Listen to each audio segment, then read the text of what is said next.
Beige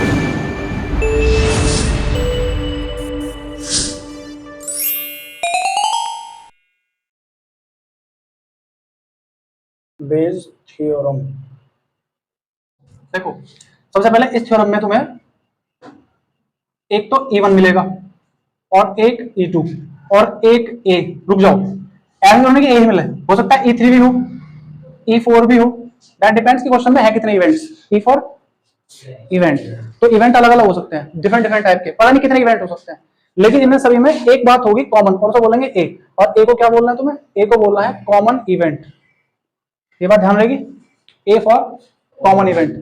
event first का क्या मतलब है? सपोज तुमसे एग्जाम में ही बोला कि तुम्हारे पास 3 बैग है, बैग 1, बैग 2 और बैग 3, और तुमने तीनों बैग्स में अलग अलग बॉल्स वॉल्स रखी हुई है, कुछ भी रख रखा है। अगर इसमें मैं कहूं कि इसमें 3 रेड है और 5 ब्लैक है, इसमें 7 रेड है, 2 ब्लैक है, और इसमें 4 ग्रीन है, 3 ब्लैक है, इन सभी में क्या कॉमन है? इन सभी में क्या कॉमन है? कॉमन है ब्लैक, कि नहीं दिख रही? इन सभी में ब्लैक कॉमन है। इसका क्या मतलब है?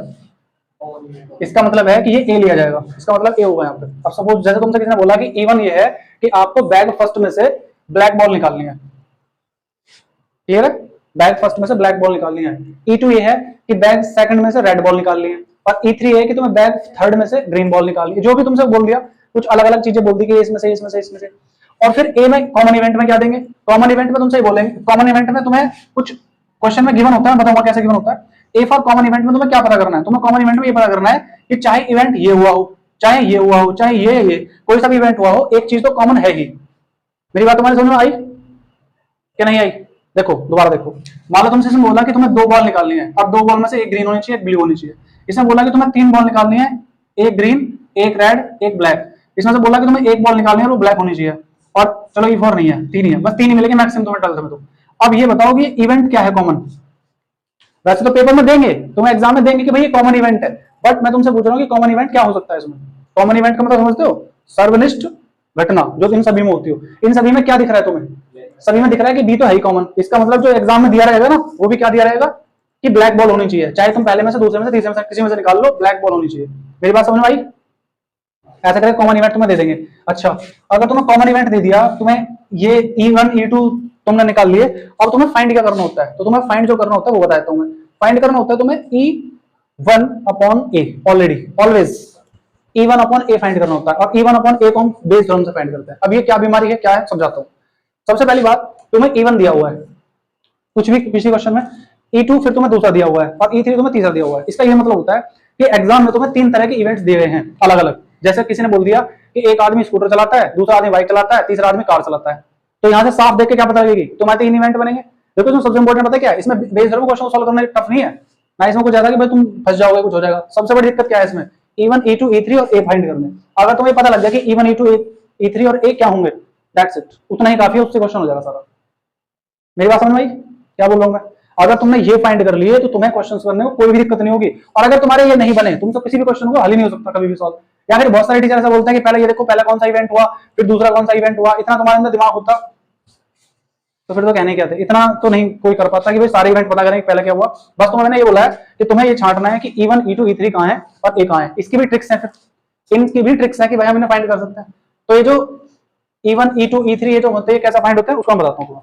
देखो क्वेश्चन के ट्रिक टू फाइंड E1 कैसा फाइंड करते हैं, मैं तुम्हें E1 फाइंड करने की ट्रिक बताता हूँ।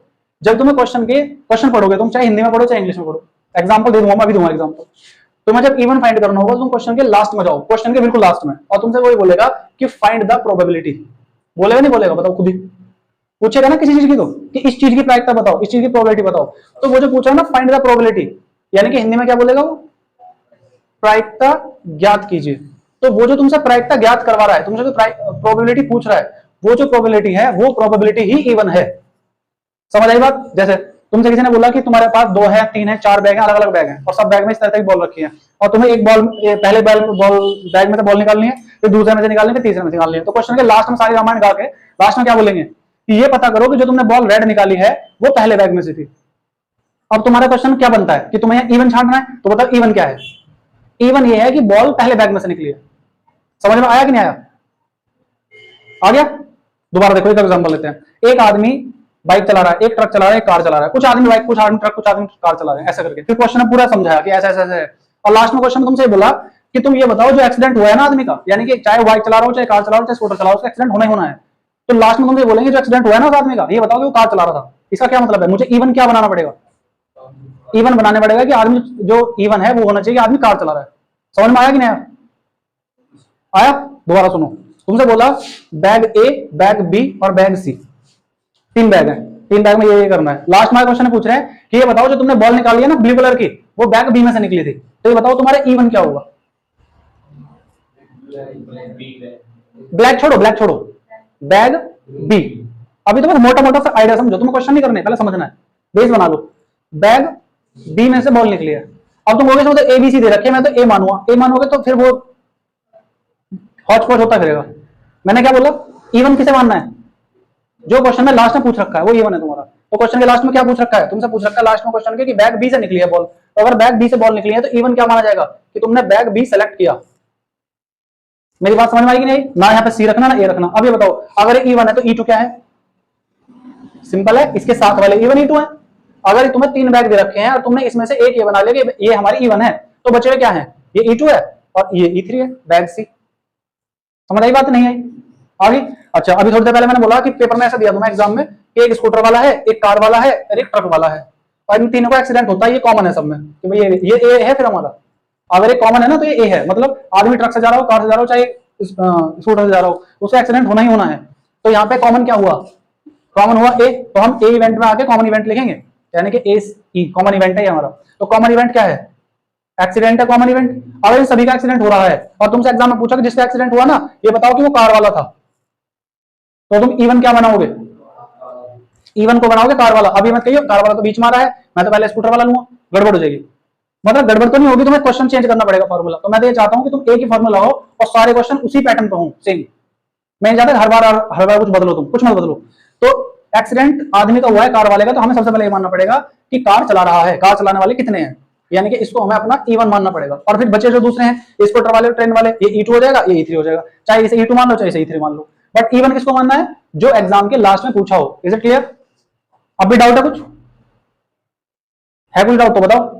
तो सबसे पहले हमें किसको मानना है? इवन, जो क्वेश्चन में पूछ रखा हो। ये तो हो गया इवन पहचानने का तरीका। अच्छा जी, अब क्वेश्चन में आता है गिवन क्या होता है, मतलब ए क्या होता है? ए क्या बोलते हैं इसको? Common event.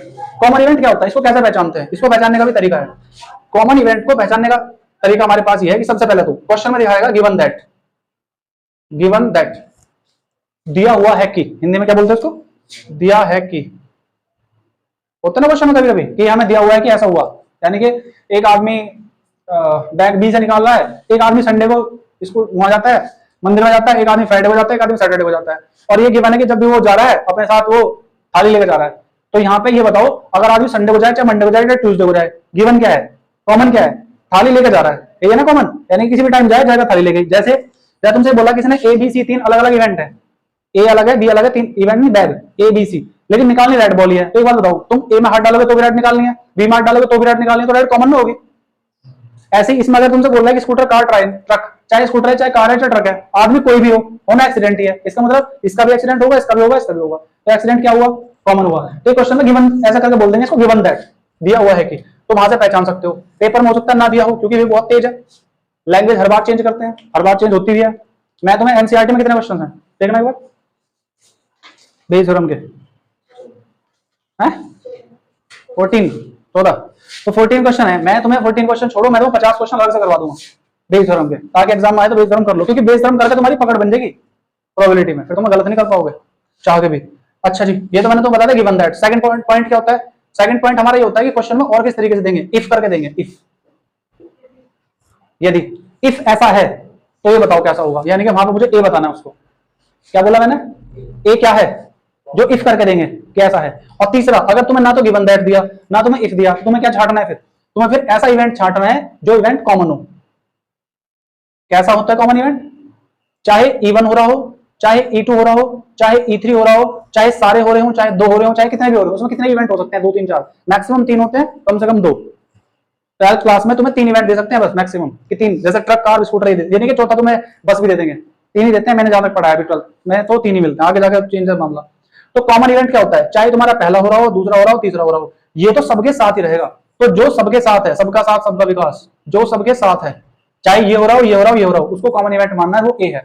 अगर इनसे ना पता लगे तो समझ गए, नहीं समझ गए? कोई ऐसा हार्ड एंड फास्ट रूल नहीं है कि तुम गिवन दैट तुम्हें मिलेगा हर क्वेश्चन में, तुम्हें इफ मिलेगा हर क्वेश्चन में। मैंने क्या बोला, अंडरस्टैंडिंग करना है, मतलब पहले पढ़ो क्वेश्चन में E1 E2 E3 क्या बनेंगे, और फिर देखो इन तीनों के साथ कॉमन इवेंट क्या है। मैं तो पहले हल्के हल्के से क्वेश्चन कराऊंगा, फिर तुम समझ जाओगे। तो मेरी बात कुछ दिमाग में आ रही है, नहीं आ रही?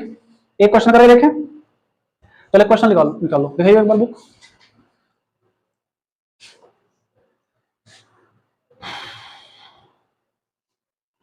इसमें क्वेश्चन नंबर 2 है, पहला क्वेश्चन नंबर 1 को स्किप करते हुए क्वेश्चन नंबर 2 पे जाओ एनसीईआरटी में।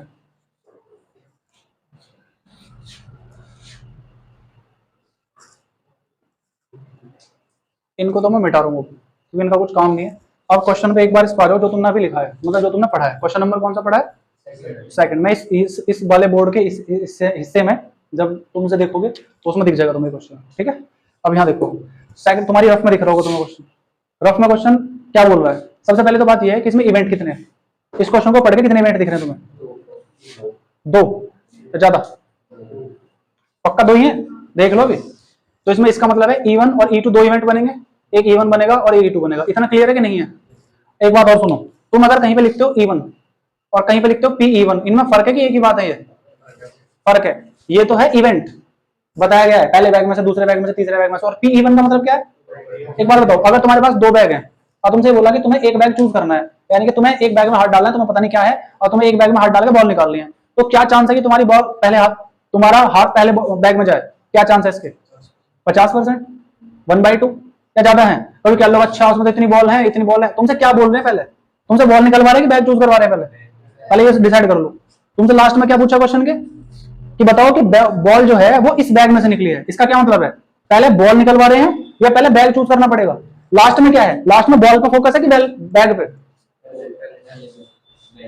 बैग पे है ना। लास्ट में क्वेश्चन के सबसे लास्ट में जो पूछ रहे हैं प्रोबेबिलिटी, वो बैग पे फोकस है उनका। कौन से बैग पे? फर्स्ट बैग में से। अब मुझे अगर फर्स्ट बैग चूज करना है तो मैं क्या मान के चलूं? बैग फर्स्ट और बैग सेकंड 2 ही बैग हैं, तो अगर बैग पहले में से निकली होगी बॉल तो इसके क्या चांस है? रेड ब्लैक की कोई बात नहीं हो रही, बॉल किसकी बात, किसकी हो रही है? बॉल की, कि मैंने जो बॉल निकाली वो पहले में से आई। इसके क्या चांस है भाई? अगर मैं हाथ डाल के बॉल निकालूंगा तो कोई से एक में से निकलेगी, तो 50% या तो पहले में से निकली है या दूसरे में से। समझ में आएगा? अगर तुमसे को बोलते कि इस रंग की गेंद निकालनी है और इस बॉल बैग में से निकालनी है, तब उसके चांसेस बनते हैं कि इसमें इतनी थी, इतनी थी। समझ में आई मेरी बातें? नहीं आ रही? आ भी रही है? अगर तुम्हें बॉल निकालनी है केवल और तुमसे बोला है कि बस बैग पहले में से निकाल लिया, तो चांसेस 1/2 है। अगर 3 बैग है तो 1/3 परसेंटेज नहीं लिखते, 1/3 लिखेंगे। 1/3 क्यों लिखेंगे? समझ में आया? तुम्हारे हाथ में एक बॉल है और वो बॉल किसी 3 बैग में से एक में निकली है, तो क्या चांस है वो पहले में से निकली हो? 1/3। तुमसे हरी, पीली, लाल, काली नहीं बता रखी भी, बस ये बोल रखा है कि बैग निकली है तो बॉल निकली है तो पहले बैग में से, तो उसके चांसेस हमेशा क्या लिखने हैं? 1/3, 1/2। और अगर तुमसे बोलता है कि हरी बॉल इतनी है, लाल बॉल इतनी है, और तुम्हें फिर इतने कलर की निकालनी है ये वाली, तो फिर क्या करना पड़ेगा? फिर देखना पड़ेगा कि टोटल कितनी है, हमारी कितनी है। समझ में आई बात? कैसे निकालते हैं उसको?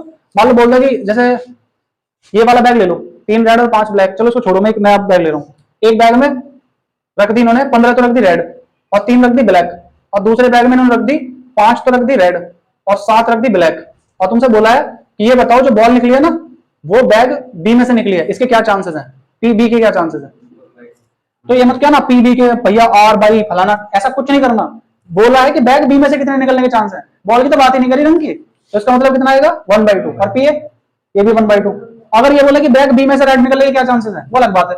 बैग बी में से रेड निकलने के चांसेस, रेड कितनी है? 5, टोटल कितनी है? 12, तो 5/12 हो गया। यहाँ पे रेड कितने निकलेंगी? 5/18, यानी कि 3/6। 3/6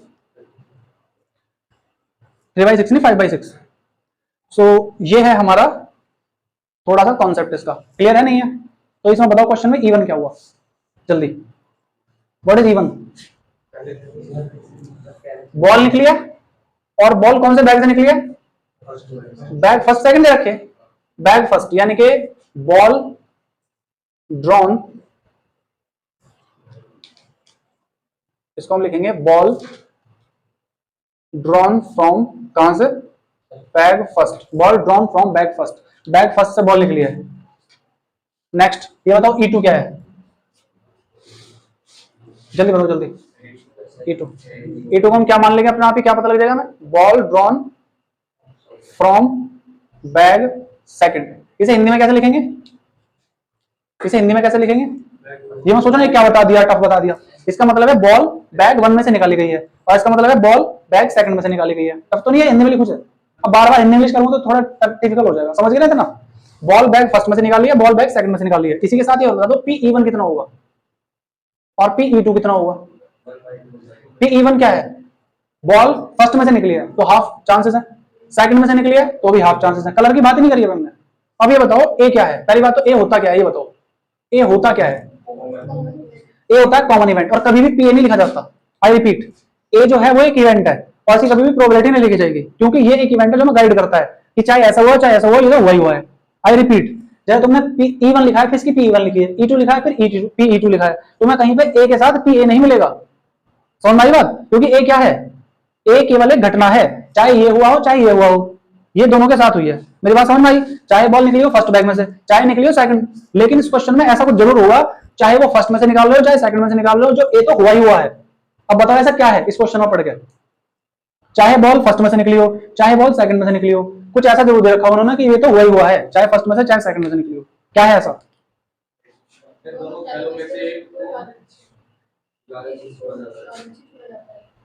नहीं तुम सही नहीं पढ़ रहे, एक बार दिखाइयो। देखो अगर मैं इस क्वेश्चन को पढ़ूंगा तो तुम्हारी समझ में आ जाएगा, ये हिंदी में इंग्लिश दोनों पढ़ेंगे। बैग ए बैग में जो है वो 4, ए बैग है बी बैग है कैसे है, अच्छा वैसे नाम रख रखे हैं। एक बैग में 4 रेड और 4 ब्लैक है, दूसरे बैग में 2 रेड और 6 ब्लैक है। मैं इसको बाहर लिखता हूं यहाँ पे, एक बैग में तो कितनी है 4 रेड और 4 ब्लैक है, और दूसरे बैग में कितनी है, ये बैग फर्स्ट और ये बैग सेकंड है, दूसरे में कितनी है 2 रेड और 6 ब्लैक है। क्वेश्चन बोल रहा है one of the 2 black is selected at random and ball is drawn from the bag, ठीक है, which is found to be red. क्या लिख रहा है, इसका मतलब क्या है, चाहे मतलब तुमने जो बॉल निकाली है वो बॉल तुमने एक पहले तो बैग सेलेक्ट कर लिया कोई सा, और उनमें से एक बॉल निकाली है, और वो जो बॉल है वो लाल है, वो जो बॉल है वो लाल है, तो ये बताओ कि वो बैग फर्स्ट में से निकली है। एक बात बताओ, चाहे तो तुम बैग फर्स्ट में से निकाल रहे हो चाहे तो तुम बैग सेकंड में से निकाल रहे हो, क्वेश्चन में गिवन क्या है, क्वेश्चन में दिया हुआ क्या है कि चाहे तो फर्स्ट में से निकले चाहे सेकंड में से निकले, लेकिन ये तो होना ही चाहिए। वो क्या बोला इन्होंने, रेड। तुम्हें दिखता नहीं है साफ साफ, दिख रहा है ना, ये बोल रहे हैं चाहे फर्स्ट में से निकालो चाहे सेकंड में से निकालो, बॉल कैसे निकलनी चाहिए, रेड। तो हम यहाँ पे ए को क्या लिखेंगे, ए को क्या लिखेंगे, ए को लिखेंगे रेड बॉल, यानी कि बॉल कैसी होनी चाहिए, बॉल रेड होनी चाहिए, चाहे तो तुम इसे फर्स्ट में से निकालो चाहे सेकंड में से निकालो। बताओ मेरी बात समझ में आई है तुम्हारे आगे। अच्छा अब क्वेश्चन में थोड़ा आगे बढ़ते हैं। वैसे हमारी जो बेस थ्योरम है उसका फॉर्मूला अलग होता है, उसमें लिखाऊंगा सर, बट उससे पहले हमें क्या लिखना पड़ेगा यहाँ पे। देखो जब बेस थ्योरम लिखी जाती है तो बेस थ्योरम में से ये फाइंड करना होता है, मैंने क्या बोला, ये फाइंड करना होता है, लिखवाया ना स्टार्टिंग में। बताओ क्या है, इसको कैसे पढ़ते हैं, ये तो गिवन होता है और ये पता करना होता है, पता है इतनी बात, ये गिवन है ये फाइंड है। गिवन क्या है, रेड बॉल होनी चाहिए, और पता क्या करना है कि बैग फर्स्ट में से निकली हो। क्या यही पूछ रखा है क्वेश्चन में कि बॉल रेड होनी चाहिए और फर्स्ट बैग में से निकली होनी चाहिए, बताओ यही पूछ रखा है क्या, पूछ रखा नहीं यही, तो हम इसे निकालेंगे। लेकिन उससे पहले जैसे ही मैंने ए लिखा रेड बॉल, अब तुम्हें यहाँ पे एक चौची लिखनी है, और वो क्या है, वो है PA/E1। समझो पहले, ये E1 अपॉन ए है, और यहाँ पे मैंने क्या लिखा है A/E1। इसी तरह मुझे लिखना पड़ेगा PA/E2। एक बात और समझो, जैसे मैंने PA/E1 और A/E2 लिखा है, ऐसे ही अगर यहाँ पे 3 इवेंट होते E1 E2 E3 तो क्या लिखना पड़ता, PA/E3 भी लिखना पड़ता। अब जरा एक बार इसको तुमने पढ़ लिया था, पढ़ना दोबारा क्या पढ़ोगे सर, ए तो गिवन है और E1 फाइंड करना है। इसका मतलब है कि तुम्हें रेड बॉल तो पता है कि रेड बॉल निकालनी है, लेकिन निकालनी कौन से में से है, निकालनी फर्स्ट बैग में से, और यही पूछ रखा है क्वेश्चन में। बट एक बार इसको पढ़ो, क्या पढ़ोगे, इसको पढ़ो जल्दी फटाफट, पढ़ा ना टाइम नहीं है, इसे क्या पढ़ोगे, E1 गिवन है, फाइंड करना है। अब E1 है क्या बताओ, बॉल फर्स्ट बैग में से निकली है, और देखो ये तो पता है कि बॉल फर्स्ट बैग में से निकली है, लेकिन पता क्या करना है कि वो बॉल रेड है, मतलब बॉल फर्स्ट बैग में से निकली है और बॉल रेड है, ये पता करना है। इसका क्या मतलब है, बॉल सेकंड बैग में से निकली है और बॉल रेड है। क्या हमें पता है इसका, नहीं पता है, पता है, ये हमें पता होते हैं। आई रिपीट, ये हमें पता होते हैं और ये हमें पता करना होता है।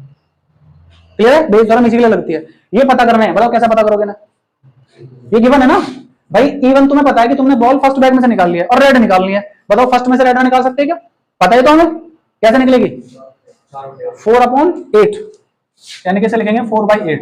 बताओ सेकंड का क्या मतलब है, बॉल सेकंड बैग में से निकली है और बॉल रेड होनी चाहिए, तो 2/8। बताओ इतना क्लियर है क्या। और पता क्या करना है, पता करना ये कि बॉल रेड है तो ये बताओ कि वो फर्स्ट बैग में से निकली हो, मतलब जो दे रखा है उसका उल्टा पूछ रखा है या नहीं समझ रहा। देखो ये तो दे रखा है इन्होंने कि बॉल फर्स्ट है और फर्स्ट में से रेड निकालनी है, बट हमसे अब क्या पूछ लिया इन्होंने, उसका अपोजिट पूछ लिया। यानी कि क्या करती है बेस थ्योरम, जो चीज सीधी है उसे पलट कर दे देगी तुम्हें। मतलब तुमसे पहले ये बोल दिया कि इस बैग में से निकालोगे तो इतने परसेंटेज चांस है, इसमें से निकालोगे तो इतने परसेंटेज चांस है। फिर तुमसे क्या बोला कि देख भाई बैग दे दिया हमने तुझे, इतने इतने हैं, उसके अंदर बॉल भी पता लग गई, उसके अंदर तुमने निकालने का भी देख लिया इसमें से हाफ हाफ परसेंटेज छांट निकलेंगे। अब जैसे मैंने ऐसे करके यहाँ से ये पूछ रखे हैं, मुझे पता नहीं कौन से बैग में मेरा हाथ जाएगा, मैंने बैग में हाथ डाला और एक बॉल निकाल ली, तो पता क्या पूछ रहे हैं कि ये चांस बताओ कि जो बॉल निकली है ना जो तेरे हाथ में है, ये बॉल फर्स्ट में से आई है या ये सेकंड में से आई है। मेरी बात समझ में आई कि नहीं। हमें ये तो पता है कि फर्स्ट में कितनी रेड है कितनी ब्लैक है ये सब कुछ, लेकिन हमें ये तो नहीं पता कि जो बॉल हमने निकाल लिया वो कौन सा में से निकली है और उसके चांसेस क्या हैं। अब मेरी बात समझ में आई तुम्हारे ये नहीं आई। देखो दोबारा समझो, अगर तो इसमें एक बैग रखा है यहाँ पे और एक बैग यहाँ रखा है, इसमें ग्रीन है और इसमें ब्लैक है, मुझे नहीं पता, मैंने ऐसा हाथ रखा डाला और निकाल लिया, उसमें ग्रीन आई, तो क्या मुझे पता है ग्रीन कौन से में से आई। अरे पता है, मुझे पता है ए में तो ब्लैक है बी में ग्रीन है, तो अपने ग्रीन अगर निकालूं तो मुझे पता लग गया ना बी ग्रीन में से निकली है। तो मेरी बात समझ रहे हैं समझ रहे। दोबारा समझो, यहाँ पे दो बैग रखे हैं, एक बैग ए है और एक बैग बी है, चलो बैग नहीं मान लेते हैं, एक बैग ये है और एक बैग, चलो इन्हें छोड़ो, मैं यहां बनाता हूं ए और बी, इसमें 5 रेड हैं और इसमें 7 रेड हैं, 7 ब्लैक है। अब मैंने ऐसा हाथ डाला, मुझे नहीं पता कौन से में मेरा हाथ जाएगा, मैंने हाथ डाल के बॉल निकाल ली और वो है रेड, तो बताओ कौन से में से निकली। भाई हमारे पास एक ही बैग है रेड का और उसमें से निकली होगी, क्लियर है। तो अच्छा मैंने अगर यहाँ पे हाथ डाल के जो बॉल निकाली है वो ब्लू आई, इसका क्या मतलब है मेरे हाथ बैग बी में गया होगा क्योंकि बी में तो ब्लू है। बट अगर मैं ऐसा कर दूं कि 8 ब्लू इसमें है और 9 रेड इसमें है, अब बताइयो, अब मैं हाथ डाल के जैसे रेड निकालूंगा तो कौन से में से निकली रेड मुझे पता, बताओ कौन से। तो 50-50% चांसेस होंगे। अच्छा 50-50% सच में चांसेस होंगे, पता है 50-50% चांसेस क्यों नहीं होंगे, बताओ क्यों नहीं होंगे। अगर इसमें 5 रेड है और इसमें भी कितनी रेड होती, इसमें 5 रेड होती, इसमें 7 ब्लैक है और उसमें भी कितनी ब्लैक होती 7, तो कितने चांसेस होते 50-50% चांसेस होते, क्योंकि जितनी इसमें है उतनी इसमें जितनी इसमें। बट यहाँ क्या है, यहाँ तो दे रखा है 8, यहाँ दे रखा है मान लो 9, तो अलग अलग हो गया ना मामला, ना तो रेड बराबर ना ब्लैक बराबर। तो अभी बताओ क्या तुम्हारे बराबर बराबर चांसेस है 50-50। अब तो चांसेस अलग अलग हैं क्योंकि इस बैग में ज्यादा चांसेस निकलने किसके हैं रेड के, और इसमें से ज्यादा चांसेस किसके निकलने के ब्लैक के, तो 50-50% चांसेस इसमें नहीं है, तो हमारे कैसे आ जाएंगे। अब भी नहीं समझ में आया क्वेश्चन या नहीं आया, आ गया। देखो अगर तुम्हें बैग सेलेक्ट करना है बॉल निकालनी है बस, तो फिर तो हाफ हाफ चांसेस रहते हैं, लेकिन अगर बॉल का कलर दे दें और फिर बोल दें कि इसमें इतनी बॉल है इतनी इतनी और इसमें इतनी इतनी बॉल है, तो उस टाइम पे जब तुम निकालोगे तो तुम्हारे पास 50-50% चांसेस नहीं होंगे। पता है क्यों नहीं होंगे, क्योंकि बॉल दोनों में अलग अलग नंबर्स में है, किसी में ज्यादा है किसी में कम है। हमें ये नहीं पता कि हमने जो बॉल निकाली है उसके उस वाले थैले में जिसमें से निकाली है उसमें चांस कितने हैं, क्योंकि वो उसमें ज्यादा नंबर में दूसरे में कम नंबर में हो सकती है। अब समझ में आया क्या, आ गया। मैंने क्या बोला तुम्हारे कुछ दिमाग में घुसा, 1-2 दिन में और घुस जाएगा, लेकिन सबसे पहले तो समझना यह है कि मैं बोलना क्या चाह रहा हूं। मैं कह रहा हूं कि अगर तुम्हें बॉल डायरेक्ट तुमसे बोलने की बता तेरे हाथ में बॉल है ये कौन से में से निकली है, तो चांसेस क्या है 50% है 1/2। लेकिन अगर बॉल का रंग दे दें कि इस रंग की बॉल है और इसमें ये जो बॉल है जो मेरे हाथ में है ये दोनों ही बैग में पड़ी हुई है, किसी में ज्यादा किसी में कम, तो क्या तुम्हारे पास 50-50% चांसेस हैं। खुद सोच के देखो, एक जो बॉल है मेरे हाथ में रेड कलर की, एक बैग में तो 10 पड़ी हैं और दूसरे बैग में वो 20 पड़ी हैं, तो क्या चांस लगता है तुम्हें। भाई 20 वाले में ज्यादा चांस है और 10 वाले में कम चांस है, तो फिर तो ये लिख देंगे हम कि 10/30। लेकिन ये भी नहीं होगा, पता क्यों, क्योंकि दूसरी बॉल है, खाली रेड भी तो नहीं है उसमें, दूसरी भी तो बॉल है, तो कॉम्प्लेक्स हो जाएगा मामला बहुत ज्यादा। तो इसको सॉल्व करने के लिए हमारे पास क्या है, बेस थ्योरम है, और बेस थ्योरम इजी है, सबसे इजी है। चलो पहले बताओ ये कैसा है, तुम्हें समझ में आया क्या, समझ में आया। मैंने क्या बताया कैसे निकले पता लगी, तुमसे पूछा क्या है, यही पूछा तुमसे पूछा इसका उल्टा, इसका अपोजिट पूछ रहा कि भाई ये तो तुम्हें गिवन है और तुम ये बताओ कैसा है, तो अभी तुम्हारे समझ में आया नहीं आया। क्या तुम्हें ये सच में पता है, हाँ हमें पता है, क्योंकि पहले बैग में दे रखा है कि पहले बैग में से बॉल निकालनी है और वो रेड निकालनी है, तो मुझे पता है। बट मुझसे पूछा क्या है, पूछा है ये है क्या कि बॉल निकालनी है, पहले बॉल है रेड और पहले में से निकली है, इसके चांस बताओ, तो ये इसका जस्ट अपोजिट हो गया। अब तुम्हारी बात समझ में आई कि नहीं आई।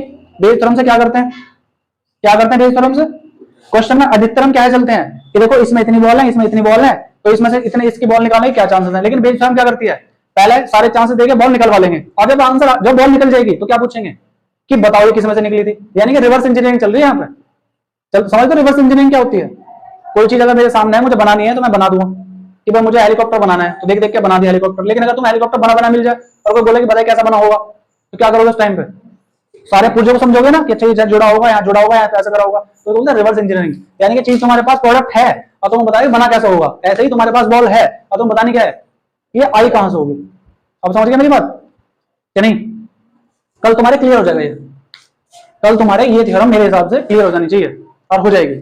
I will try.